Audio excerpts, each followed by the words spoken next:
you want to just brief me anything? Yeah, Prabhuji. I'll start. Uh, Welcome to SS podcast, Prabhuji. I myself, B. Saishwar. I'm natively from Andhra Pradesh, but currently pursuing my informed pharmacognosy from Central University of Punjab. Welcome to SS podcast. And today our chief guest Thank is you. Hare Krishna Das Garu.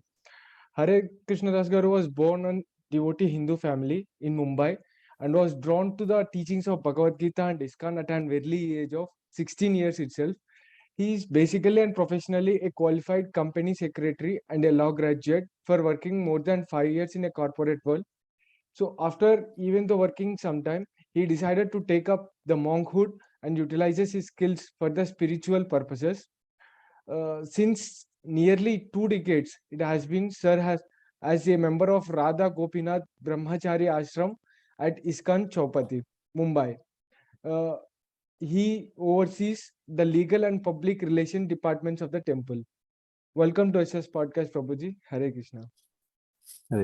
Thank you. Thank you for having me here, Sai. Thank you, Prabhuji.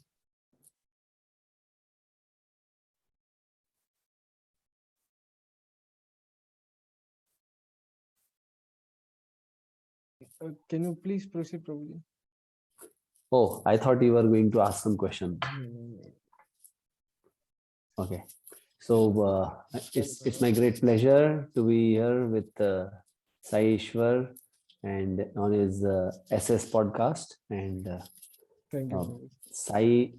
Sai asked me that let's discuss, Because or of I should present something about Bhagavad Gita. Bhagavad Gita. So I have a short presentation that do we have, can I show the Hi, presentation? yeah, Prabhuji. Please share the screen and share the PPT. Yeah. So I'll share the presentation, and well, it's something that uh, can be explained in much detail, but we'll have to rush because we don't have much time. Yeah, Prabhuji. You will just have to complete it by 30 or 40 minutes. 30 minutes Yeah. mostly. Yeah. So I'll start with a small anecdote, and you see this something on the screen. So it's basically uh, this is one marketing guy of this beverage company, Coca-Cola. He was sent to Middle East so that he could market this drinks, to the residents and those who are staying in Middle East. So this is the first time probably any Western beverage company was going there. We all know that Middle East, a few hundred years back, or maybe few decades back, uh, it is still a desert. But when the oil was discovered, that's where the prosperity started. Otherwise, they were all a bunch of nomads, going on the camel back from one place to another, and sometimes even doing dacoity and coming to prosperous nations around the desert. So, but when the oil got discovered and then there was prosperity, so then slowly and gradually all the different businesses started coming. So this beverage company, Coca-Cola, they wanted to expand their footprints in the Middle East. So they sent a marketing guy, and the marketing guy came up with such a brilliant idea, and he put up this poster. Now, ordinarily, people like us, when we see this poster without any words, so what we see is that in the first photograph, we see a person who is probably walking in the desert and is tired, dehydrated, and he's just fallen in the hot sand. The second poster shows that this guy gets a Coca-Cola and he drinks Coca-Cola. And that beverage gives him so much of quenches his thirst or his dehydration and gives him the energy that he doesn't walk, he starts running. And that's the third photograph. So this is how a normal person would see. And when this advertisement was put up in many places in the desert country, for many days, there was not even one bottle which was sold. And then they started wondering. This expert marketing guy, he was thinking that, how can, people don't understand this. They must be really dumb that they can't see, they can't understand what's, being depicted. We don't know the language, but uh, a good picture says 1,000 words. That is what is, English phrase goes. So later, after some investigation, he discovered that he was not in any other Western country, but he was in Middle East, and that's different. Everywhere we read, we decode things by reading from left to right. But Middle East is different. Everything is opposite. They read from right to left. And that is how people read. That they saw that a man is running with full energy and vigor. And then they saw this fellow is drinking this some black kind of beverage in this bottle. And then lo and behold, he's fallen flat on the ground, probably dead. So it's all about perspective. The marketing guy didn't understand the perspective of his prospective customers, how they see things and how will they understand things. And so he just went on by his own understanding and trying to communicate, but it didn't get communicated properly. And that's what is the myth about communication. It is said that the myth of communication is that people think it happened really. But many times communication, despite of so many different means of communicating things, the communication doesn't happen.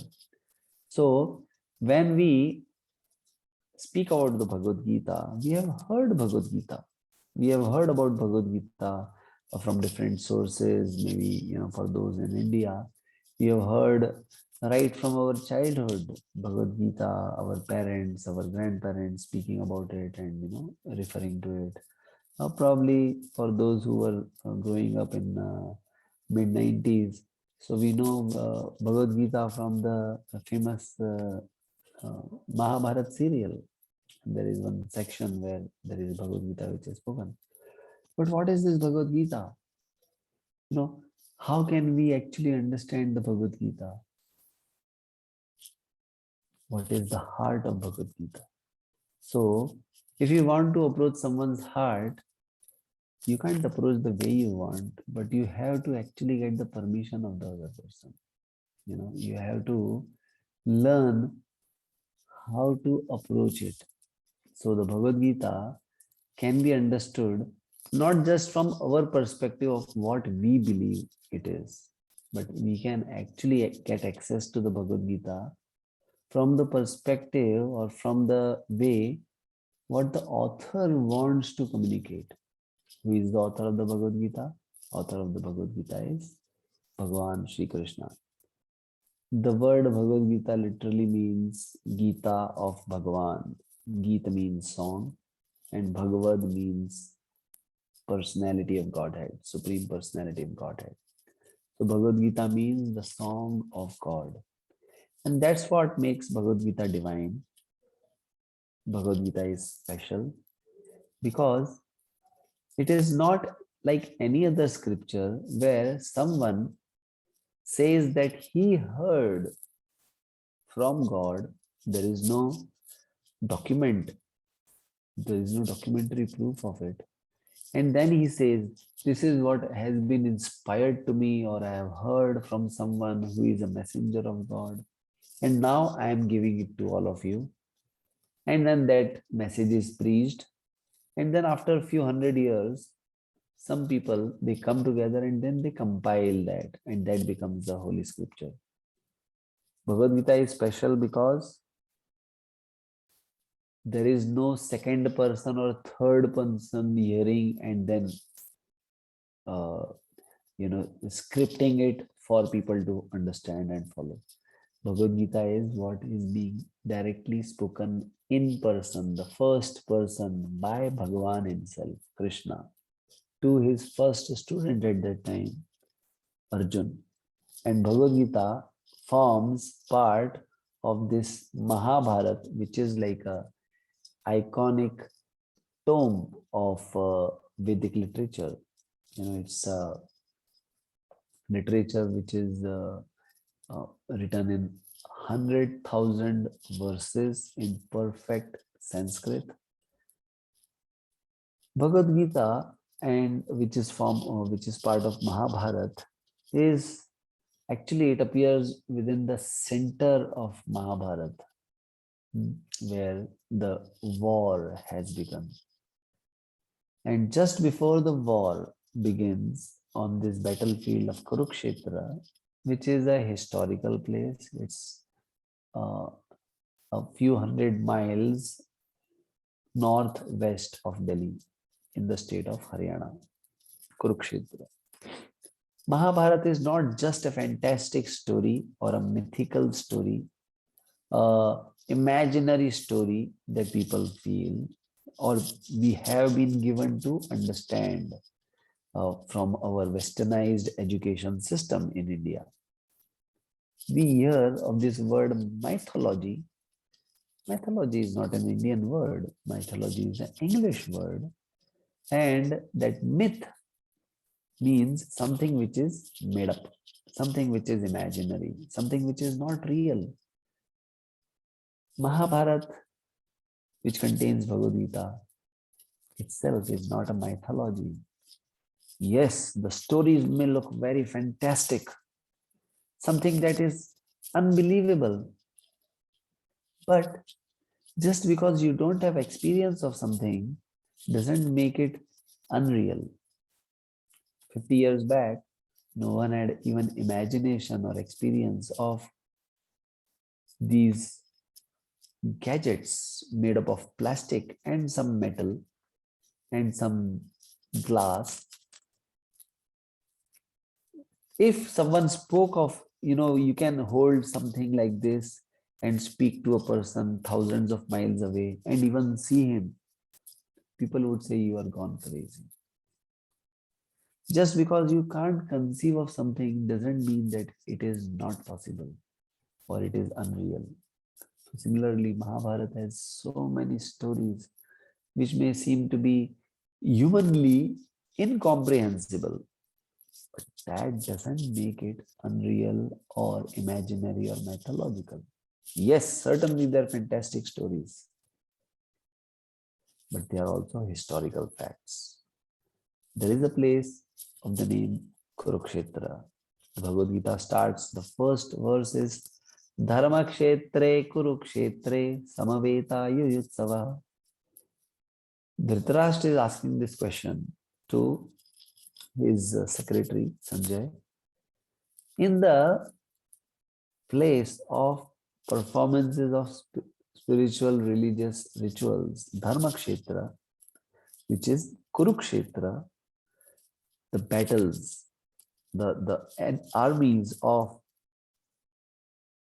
Kauravas and Pandavas, they have assembled together to fight. Samaveta Yuyutsava.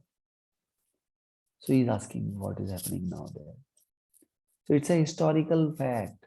Mahabharata and Bhagavad Gita, it's not mythology. So that is something that we need to understand. Otherwise, we will make the same mistake as that marketing guy did in Middle East. Just going by your perspective, but not trying to understand what's the perspective that the speaker of the Bhagavad Gita is giving to us. This is a historical fact. There is a place known as Vrindavan where Krishna grew up. There is a place of the name Mathura where Krishna was born. That very place, the jail, which was on a hillock, that is still there. Unfortunately, it's now a part of a prayer place, a mosque. of a different faith, but the historical place is still there. So these are all historical facts, they are not mythology. Mahabharata and the Bhagavad Gita, which is essence of Mahabharata, is not just having fantastic stories, historical facts, but it also contains essential life lessons which you can learn, which you can collect in your toolkit, life toolkit. Life problems that you have in life, to deal with them, you need a toolkit. So you can have all these lessons as part of your toolkit. And Mahabharata and the Bhagavad Gita does not just teach us some practical tips for dealing with our day-to-day life, but it also has deep, sublime spiritual truths. How do we access it? See, on a very superficial level, yes, everything is very fantastic, very exciting, uh, very mystical. Mahabharata is like that. But you go a little deeper, you understand, oh, this is not just some imagination, a Harry Potter kind of series, but it's historical fact. Unfortunately, the times that we live in, we have become so foolish and dumb that people think Mahabharata and the characters of Krishna and the Pandavas, they are mythology. But children who are growing up now, they think Harry Potter is a real person. Just see, Harry Potter is a uh, uh, you know fiction series book, right? It's fiction. It's not a fact. It's an imaginary series of book. The Harry Potter character is imaginary, but people think that Harry Potter is real. But here we see there are personalities like Lord Krishna, the Pandavas, Kunti, Draupadi, uh, Dhritarashtra, Dronacharya, Bhishma. They are all historical personalities, but people think they are all imaginary. So that's our unfortunate situation. So Mahabharata centers around the story of so many intrigues that happened around the Pandavas, which was perpetrated by their own cousin brothers, the Dhritarashtra's sons Duryodhan and others, and his friends Karna, his uncle Shakuni, who was from Gandhar, which is the present day Afghanistan. So these are all historical personalities, and the Mahabharata war centers around this real life situation of intrigue, jealousy, envy, hatred, violence, and mystery, romance to some extent, social changes. All these are real life situations that we also go through. And there are real life problems which we go through. And the essential message that is given through the Mahabharata in the form of Bhagavad Gita is something which is the most practical thing that we can equip ourselves with to deal not just with the problems of life, but also to uh, transcend the problems of life, to understand who we are, the real personality, who's the real self, and what are we supposed to do in life? Is there some higher power? So yes, there is, and that higher power is personally present as Lord Sri Krishna, who is the source of everything, and he mercifully teaches the science to his dear friend Arjun of how to approach him, how to actually connect with God There is only one God. There could be many ways to approach that one God, but there is also in all these different methods of approaching God, some method which is the most preferred and prescribed by the God, by Lord Himself. So here Krishna is speaking in the Bhagavad Gita exactly how to understand Him and how to approach Him. And that is through the process of yoga. Bhagavad Gita is actually a book of yoga. Yoga means to unite, to link, to connect.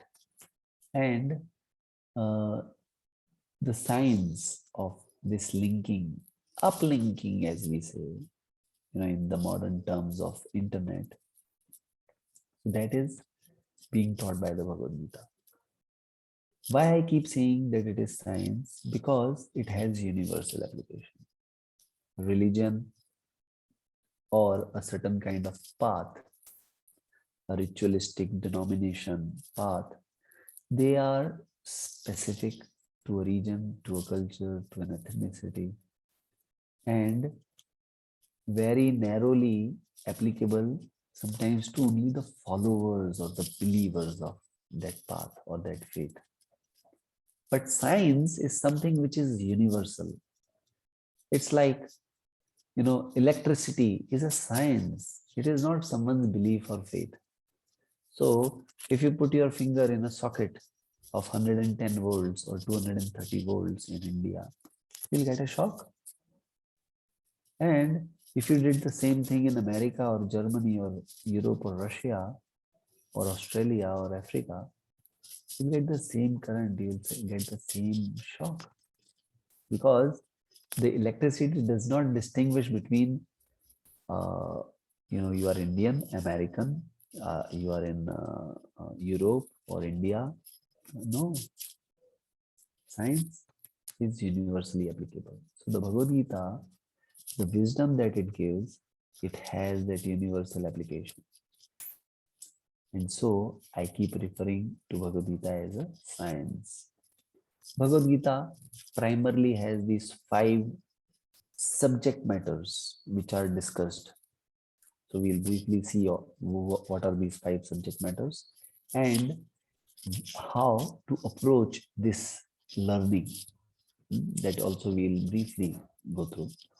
So the first subject matter that the Bhagavad Gita teaches is the identity of the self. All of us are actually identifying with the self as the body. When we ask someone, who are you? Immediately the reply comes, I am Hare Krishna Das or I am Sai Ishwar. Well, that's not you. That's the name that you carry with you. That's to identify yourself in 100 people by a certain tag or label. That's not you. You can always go to a government press and give a gazette notification, and you can change your name. Some people, they change their faith and they change their names. Does that mean that the person has changed? No. So we are not the name. We are not even the body. After name, so a person says, no, I get your name, but who are you? So he says, I'm a man, I'm an Indian, I'm a human, right? But a man can also become woman nowadays with the advancement of science and technology. So when a man becomes woman, is she a man or is he a woman? Right? Confusing. You are not even the gender. You are not even your nationality. Sometime back, one of our sannyasis, he was traveling in Bangladesh and he was on the airport. And one gentleman came to him and he said, I'll tell you an interesting fact. He said, when I was born, I was Pakistani. I was Indian, actually. And when I became a young man, I was a Pakistani. and now I am a Bangladeshi. So the same man, he did not do anything. He did not move from one place to another. He was in his house. But when he was born, he was tagged as Indian because that whole place was India. You know, uh, Pakistan, India, Bangladesh, that whole thing was Bharat. As we keep hearing Akhand Bharat, it was like that. And then when he grew up in 1970s, in 1940s, 40, 45, 47, so that part, which was India, suddenly became Pakistan. And in 70s, after 71, it became Bangladesh. Nationality changes, but you remain the same. You can change your religion, but you remain the same, right? So who is that same? In this body also, in this life also, we change our bodies so many times. In the sense, when you are born, you are just a small baby, which can't even stand, which can't do anything by itself. That body is different. And now, as a young boy, the body is different with different capabilities. And when you grow old, the body is different. So Bhagavad Gita, second chapter, discusses this concept of who is the self.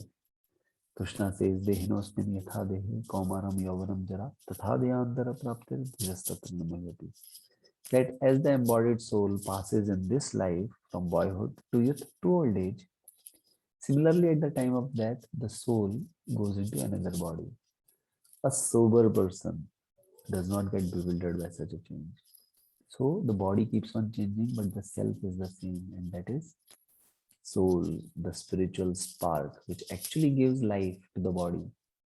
And it's not the other way around, that the body is giving life to the soul. No, it's the soul which gives life to the body. And when the soul leaves, the body drops dead. So that is the first concept, Atma or the self. Then the second concept that is described in the Bhagavad Gita is, where is this Atma now? The Atma is now in this material world, which is composed of these five elements: earth, water, fire, air, and ether or space.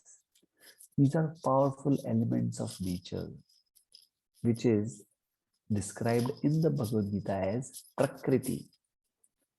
Prakriti or nature is not just the gross manifestation that we see of these five elements, but it also has subtle energies which keep on influencing us, our intelligence, our thoughts, our actions, our words, our intentions, our knowledge. Everything that we come in contact with in this world is influenced subtly by these three energies, which is the mode of goodness, mode of passion, and mode of ignorance. Or in Sanskrit terms, Sattvagun, Rajogun, and Tamogun. Sattvagun has the quality of increasing awareness and leading to light and knowledge. The Rajogun has the tendency of pushing a person in a lot of passionate activities, a lot of hard work, creation. And the mode of ignorance is a mode of destruction, mode of laziness, illusion, darkness. So we all see that, especially these days, the mode of darkness, destructive mentality, and the mode of passion, competitive mentality is at the peak. And the result of mode of passion and ignorance is just plain misery. The mode of goodness is light, knowledge, love, and that leads to peace and happiness. So, Prakriti, these elements, how they are manipulated by Jiva, the living entity or Atma. But how is it happening? It cannot happen. The manipulation or the perception of these realities cannot happen without this link, without this energizing of the matter and the Jiva. And that is by the Paramatma or the source of all of this matter and spirit. And that is Ishwar or God. So the three concepts that we have till now discussed is, first is the self, Atma or Jiva. Second is the material world that we are finding ourselves in, surrounded by all these five elements, and the three subtle influences. And all of this, the matter and the spirit soul, the source of all of this is Supreme Spirit, Absolute Truth, and that is God. God is realized in three different aspects as impersonal, light, energy, and Shakti or power, which is permeating everything everywhere in an impersonal way as an energy. But the same energy is also perceived in a very localized personal way by everyone in their heart as the super soul, or what sometimes we say in the contemporary times as uh, conscience, right? That voice that comes from the heart, which tells what is right and what is wrong, what should be done and what should not be done. That's basically Paramatma or the super soul, localized aspect of the Lord. And the third complete, perfect, full realization of that source is as a person, as a transcendental, spiritual personality who is the source of everything. It is because of that source having personality that we have personality. The source is always much more in variety and quantity than the product which comes out from the source. So that God or Ishwar has to be a person. Bhagavad Gita teaches that, and Bhagavad Gita presents that that person is Krishna himself, and he speaks in a very simple, humble, and still nonchalant way that yes, I am that. Mattah parataram nanyat kinchidasti dhananjaya mayi sarvam idam prutam sutre manigana eva. Krishna says that everything in this world exists only because of me. There is nothing beyond me. Everything rests on me just like pearls rest on the thread in a necklace. So if you see a string of pearls, we see a necklace of pearls, but we don't see the thread. But still, it is that thread which holds all the pearls together. Similarly, in this world, in this creation, we don't see God, but we can understand the presence of God by how things are being managed so nicely. Just like you see the pearl necklace, but you don't see the thread. Just because you can't see doesn't mean that it doesn't exist. It requires a little developed intelligence to have that perception. Krishna speaks in many ways how to discover and understand that source, God. And then the fourth concept that is described is karma, action. Whatever action we do, it always has a reaction. If we perform good actions, we will have good results. If we perform destructive actions, we will have destructive results. If you commit violence on others, innocent, uh, speechless, voiceless creatures, if we just kill them, just like people do, for the sake of taste, that's violence. And it will get reflected in some other way. Just like this person sitting here is just pushing one block, but and he can see that, oh, I have just pushed one block and that block is never going to come on my head. Yes, it may not come on his head, but then something else will come on his head, right? So karma, concept of karma, instills in every person the understanding of responsibility. We are responsible for every action that we perform, like or you don't like. The truth never changes because you don't like it. So intelligence is to accept it. The theory of karma. There are different karmas, and there is a way to escape karma also, that is described, that is discussed in the Bhagavad Gita, chapter number 3, chapter number 5, to an extent chapter number 4, chapter number 13, chapter number 17, 18, chapter number 16, about the divine and the demonic natures and how their karma affects them in a proportionate way of how they perform their actions. And the fifth concept that is described is time.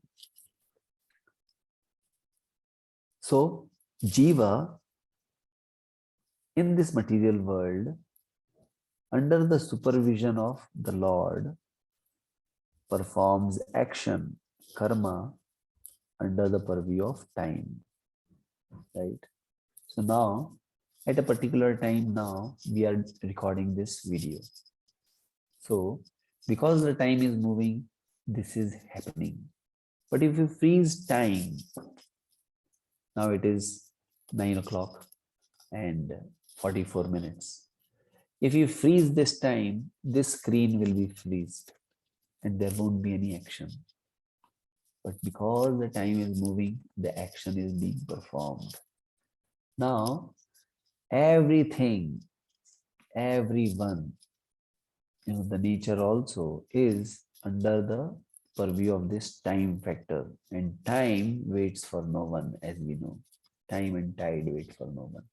Time is imperceptibly moving and destroying everything. Our lives are being destroyed. We celebrate birthday, but actually it should be death day because you have died 1 year. You have used up 1 year from your life quota that you have, right? That's the power of time. So the Kal is also discussed in the Bhagavad Gita in the 11th chapter particularly. So of these 5 concepts of Jiva, Prakriti, Ishwar, Karma and Kal, 4 are unchangeable. Only one can be changed. One can be actually even eliminated or stopped. You can't stop time. No, not possible.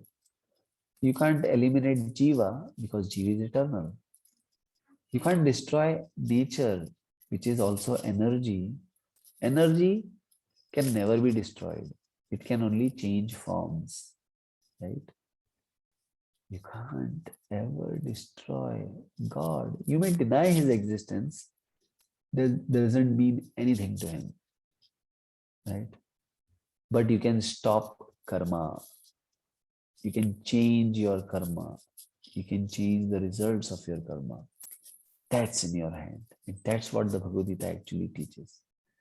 Perform your actions in a very conscious way with proper intelligence and understanding so that you can change your experience. Whatever you are experiencing today is based on what you did yesterday. And what you want to experience tomorrow depends on what and how you act today. So, the concept of karma is actually not a concept or a science of disempowerment, as sometimes people feel that it's a fatalistic way of dealing with life. No, it's not fatalistic. It is realistic. It is empowering. The power is in your hand to change your action.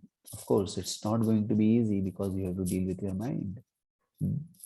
If a pizza comes in front of you, is hot, piping hot, with all the cheese melted and the fragrance of basil and the chili pepper is entering into your nostrils,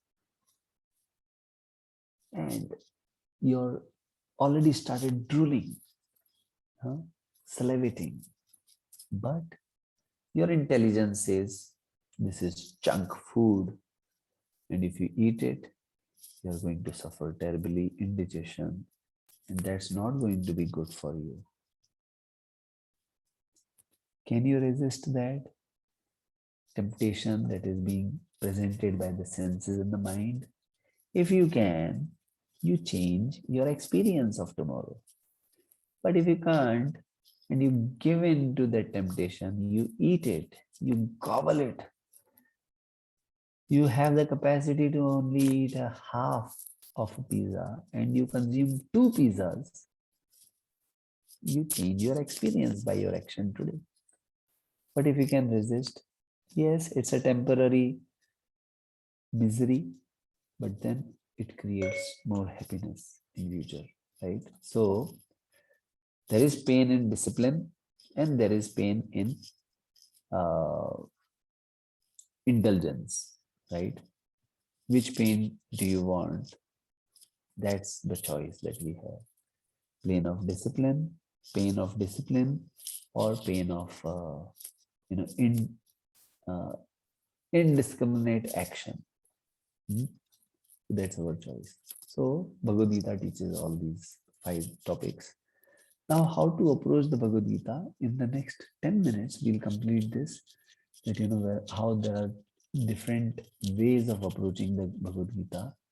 The first is, we depend on our senses to perceive the truth that is around us through the process of observation. And here I'll show a small snippet, a video, which is courtesy BBC. They created one series of is seeing believing, and here you see it's self-explanatory.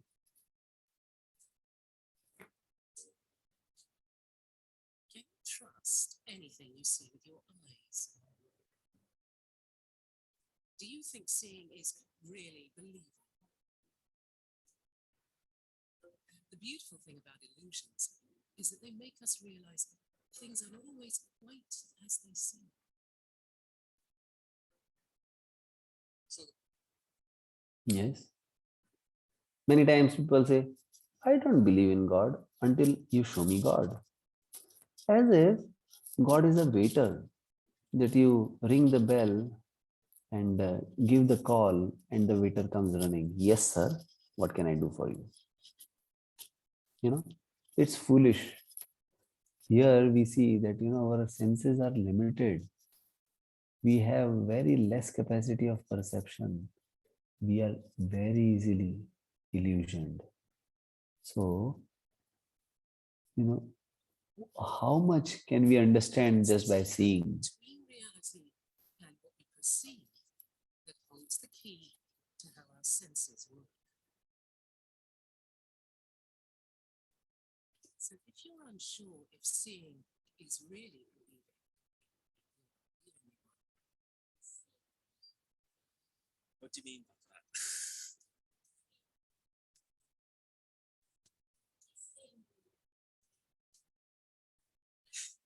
No.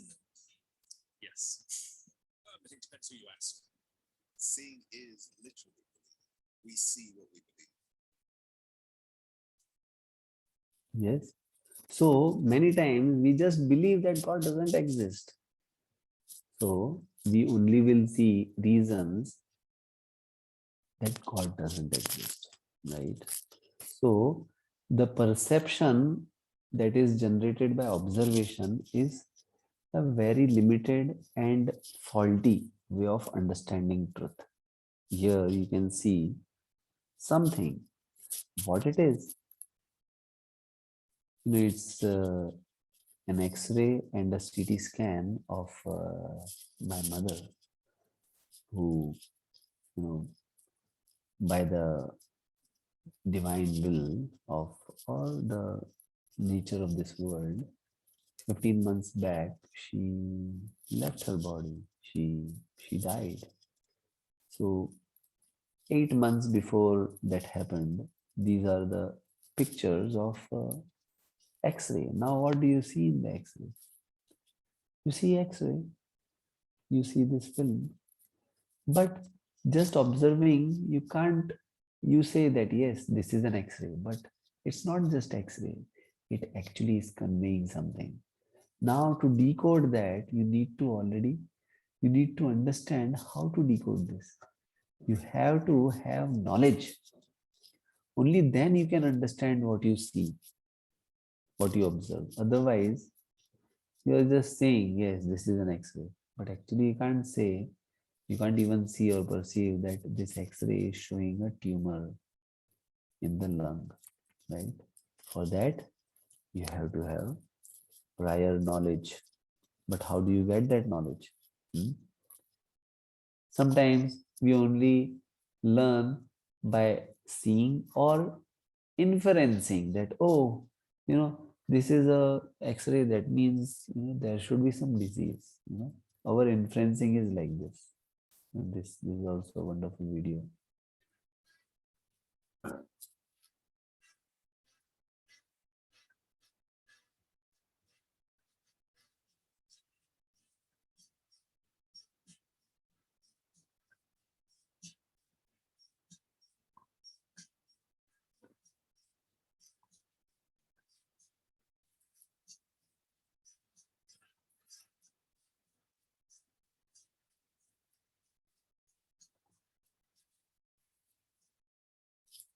So, when you see the first few dips that the person was taking, you believe, that yes, he is actually doing that. And when he does it with one hand, it's like, wow, he's a pro. But when he is putting both the hands, you lose, the circuit is broken, or the short circuit हो जाता है, ऐसे बोलते हैं ना. Okay, how is that possible? You can't understand. So perception based on just inferences that yes, this is possible, so that is also possible, is a half truth. Till the time you see the full picture, actually he was not doing anything. It is being done by someone else. So, basing our knowledge on observation or inferences is going to be always limited and full of mistakes and faults. The best way to learn anything is hear from someone who knows, right? So when you see an X-ray, you don't understand anything. You speak to a doctor, a radiologist, because he knows, he sees and he says, yes, this is a X-ray or a CT scan of a person who has a tumor in the chest, in the lung. And what kind of tumor it is? By their experience, by their knowledge, by their learning, they decode it. So hearing from a knower. And who is that knower? Knower is that person who has put in so much of hard work and discipline in learning and practicing a particular branch of knowledge. Just by learning medical books, a person does not become a doctor. Till the time the person puts in disciplined hard work, learning that medicine from his own professor, who is also a practitioner of that knowledge system. So Bhagavad Gita, if we want to learn, the proper way is to learn from a proper source, from a guru. And that is the proper way of approaching the Bhagavad Gita. Otherwise, we'll just get mistaken. We will misperceive and misconceive the Bhagavad Gita and keep thinking that Bhagavad Gita is just a mythological, religious text. No, Bhagavad Gita is a science. And there are few more slides, but we'll stop here. And if there is any question, we can go ahead. Sai. Thank you, Prabhuji. No questions actually. It was a very, very, very nice presentation. Before the presentation, I really think like your like serenity, calmness, that really excites me. Each and every slide is a very thought-provoking thing, really, and hope most of the people get out of it. I'm really reciprocating the same thought, like who am I? Who am I? Like I'm not. There is a gender difference, like male and female. I'm not the same as you have discussed. Science has been creating it. Maybe nationality, no. As the country changes, I changes. So really, it's very thought-provoking. Thank you, thank you for accepting my invitation and be on this lecture on this day. Thank you, Prabhuji. Hare Krishna. Thank you for inviting, and through you, I appeal to all the students, all the intelligent men and women, please take out some time and read this Bhagavad Gita. We are trying so many things, isn't it? We are trying movies, a new movie, and we don't know what it is, but we spend 3 hours just to see. We spend our time, we spend our effort, we spend our money to discover that this was actually a flop movie, right? But here is Bhagavad Gita, which has been spoken 5,000 years back, minimum, and it has so many bright reviews from the greatest of thinkers from all times. Just give a fair chance to the Bhagavad Gita. Give a fair chance to understand what Krishna is trying to speak and convey. And believe me, your life will change. Change for the better. Otherwise, it is changing for the worst. Thank you, So thank you very much, Ishwar. And I, hope that those who are hearing this today or forever, whenever they go to your channel and they see this, I appeal to them that please connect with anyone who is learned in the Bhagavad Gita and practicing Bhagavad Gita in their daily life. Not just a professor who is academically teaching Bhagavad Gita as a profession just to earn money, but someone who is actually practicing the Bhagavad Gita. Not just a scholarly presentation to impress someone and make money. No, that's glorious, that is good, fine. But then Bhagavad Gita will just remain a sun on the paper, right? You draw a sun on the paper, it looks like sun, but that sun cannot give you light and that sun cannot give you heat.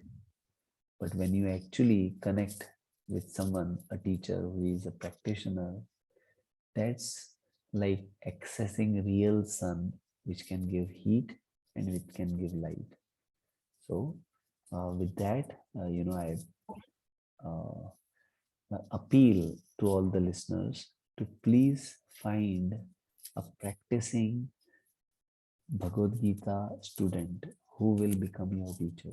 And you can find them in institutions like the Hare Krsna or ISKCON, which is dedicated to spreading this wonderful wisdom and message in every language, in every country, or in any kind of background people come from. As I mentioned, it is non-sectarian, it is scientific. And you will be glad to know that Bhagavad Gita in the last 50 plus years, 55 years, ISKCON devotees have distributed more than 50 crores of Bhagavad Gita all across the world in more than 80 languages. Wherever you are from, I, I request you to kindly connect with the Bhagavad Gita. Thank you Thank you. so much. Thank you, Prabhupada. Hare Krishna.